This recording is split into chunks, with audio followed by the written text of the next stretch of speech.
Good morning. না, শম্ভুবালা মার্কেটে বৃষ্টির জল ঝর্ণার মতো করে নামছে সেটা দেখিয়ে কোনো কিছু প্রুভ করাতে চাইছি না। বাই দ্য ওয়ে, আজ ওয়েনেসডে, আর সকালে বেশ রোদ ঝলমলে বলবো না, কিন্তু খুব একটা মেঘলা ভাব ছিল না, চারপাশটা বেশ পরিষ্কারই ছিল। কিন্তু কে জানতো আজ বিকেলে এইসব কিছু ঘটে যাবে।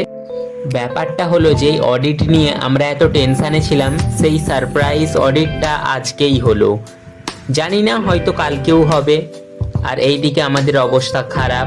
এনিওয়ে, যখন আমি ইন্ডাস্ট্রিতে যাচ্ছিলাম তখন রাস্তায় বেশ কয়েকটা গরু দেখতে পাই, আর এখানে কিছু কিছু গরু এই রকমই ওপেনলি খোলামেলাভাবে ঘুরে বেড়ায়, আর গরুগুলোর শিংগুলোও খুব বড় বড়, দেখলে একটু ভয়ও লাগে। এনিওয়ে, বিকেলে নয়, ঠিক ওই সন্ধ্যের সময় 7:30 নাগাদ যখন বেরোলাম তখন প্রচণ্ড বৃষ্টি চালু হলো। প্রচণ্ড বৃষ্টি, আকাশ কালো করে সে পুরো তুমুল বৃষ্টি। আর এই প্রবল বর্ষণমুখর ওয়েদারে মনে হচ্ছে রুমেতে গিয়ে কি রেস্ট নেব, কাল আবার ভোর 5টায় আসতে হবে।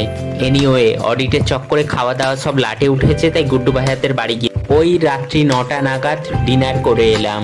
এখন খুব শান্তি।